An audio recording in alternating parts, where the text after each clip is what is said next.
அனைவருக்கும் வணக்கம். Post market report பார்க்கலாம். இன்னைக்கு காலையில ப்ரீ மார்க்கெட் அனலைஸ்ல எந்த ஸ்ட்ரைக் எந்த விலைக்கு எபோ சஸ்டெயின் ஆனா பிலோ சஸ்டெயின் ஆனா மார்க்கெட் என்ன நடக்கும் அப்படிங்கிறத சொல்லியிருந்தோம். அது என்ன நடந்திருக்கான்னு பார்க்கலாம்.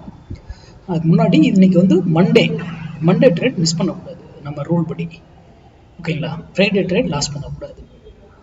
சரி, இன்னைக்கு நம்ம சொல்லியிருந்தது 25,000 புட்டு 208 ரூபாய்க்கு பிலோ கீழே இருந்தால் நிஃப்டி அப் சைடு, எபோ இருந்தால் நிஃப்டி டவுன் சைடு சொல்லணும். என்ன நடந்திருக்குன்னு பார்க்கலாம். பாருங்க, இங்க இருந்தது மார்க்கெட்டு இன்னைக்கு 208ங்கிற வேல்யூ கீழே தான் இருக்கு. எகைன் இங்க போயிட்டு 208 கீழே தான். இதெல்லாம் ஃபால்ஸ் பிரேக் அவுட், ஃபால்ஸ் நம்மளை ட்ராப் பண்ணி ஏமாத்துவாங்கன்னு சொல்றோம் இல்லையா, அதெல்லாம் ஏமாத்துறது தான். சரி, இன்னைக்கு மார்க்கெட் எவ்வளவு சைட்லெஸ்ஸா இருந்தது என்ட்ரி. ஆனா நமக்கு எத்தனை பர்ஃபெக்டான என்ட்ரி எடுத்து ப்ராஃபிட் புக் பண்ணிக்கிட்டே இருக்கிற என்ட்ரி இன்னைக்கு வந்தது. இது கிட்டத்தட்ட கொஞ்சம் ரொம்ப நாளுக்கு அப்புறம் இன்னைக்கு கிடைச்சது.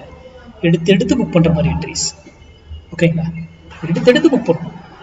அது ஏன் நடக்குது, என்ன நடக்குதுன்றதுக்கான காரணங்கள்லாம் உங்ககிட்ட இருக்கணும். அப்போதான் ட்ரேட் பண்ண முடியும். அப்போ என்ன, இன்னைக்கு மார்க்கெட் கண்டிப்பாக அப்சைட் போயிருக்கும். நம்ம சார்ட்டை பார்க்கவே தேவை, ஓகேங்களா? சரி, ஸ்மார்ட் டிசைடரில் பார்ப்போம். ஸ்மார்ட் டிசைடரில் எந்த சிக்னல்ஸும் எங்கேயுமே சிக்னல் கொடுக்கல. அப்போ பழைய சிக்னலை வச்சு தான் நம்ம பண்ணணும். சிக்னல் கொடுத்தது இங்கே தான் கொடுத்துருக்கு, ஆனால் கன்ஃபர்மேஷன் பண்ணல. இங்கே தான் கொடுத்துருக்கு, கன்ஃபர்மேஷன் இல்லை. ஆனால் இங்கே செல்லு கொடுத்து கன்ஃபார்ம் பண்ணிட்டேன். செல்லு கொடுத்து கன்ஃபார்ம் பண்ணுறாங்கன்னா இந்த இடத்துல இருக்கும் பொழுது செல்ல கொடுத்து கன்ஃபார்ம் பண்ணால் இதில் 1 மினிட்ல போய் பார்த்து 1 மினிட்ல ட்ரிகராக இருந்தால் என்ட்ரி கொடுத்துருந்தா நீங்கள் தாராளமாக இந்த என்ட்ரியை நம்ம 1 மினிட்ல எடுக்கலாம். சாரி, இது 5 மினிட்ஸு, இது 1 மினிட். என்ன டைமுக்கு கன்ஃபார்ம் பண்ணுறாங்க? 9:35, ஓகேங்களா? 9:35 எப்போ இவர் 1 மினிட்ல எங்கேயாவது உங்களுக்கு பை கொடுத்துருக்காரா? எங்கேயும் கொடுக்கல. பை இங்கே பாருங்க, ப்ரீவியஸ் பை இங்கே ஆல்ரெடி கொடுத்துருக்காங்க. எங்கள் ப்ரீவியஸ் இங்கே இருக்குது, அந்த பை அதுக்கு முன்னாடியே இருக்குது. அந்த பையில் தான் எகைன் பை எடுத்துகிட்டு போகுது. பார்த்தீங்களா? 1 மினிட்ல 9:35 கொடுத்தது 10:35 பை எடுத்துட்டு போகுது ப்ராஃபிட். அதுக்கப்புறம் அந்த ஸ்டாப்பஸ் கிட்டே வரல, பார்த்தீங்களா?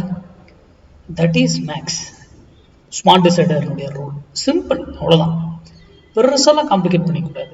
இந்த ஸ்மார்ட் டிசைடரை பயன்படுத்தும் போது நம்ம மேக்ஸ் வேல்யூ கூட தான் பயன்படுத்தணும். இங்கிருந்து ஏன் இது போய் ப்ராஃபிட்டாக புக் பண்ணிக்கிட்டே இருக்கு, இங்கே இந்த இதெல்லாம் வரும்போது என்ன பண்ணிருப்போம், புக் பண்ணியிருக்கோம். அது ஏன், என்ன, எல்லாமே மேக்ஸ் சார்.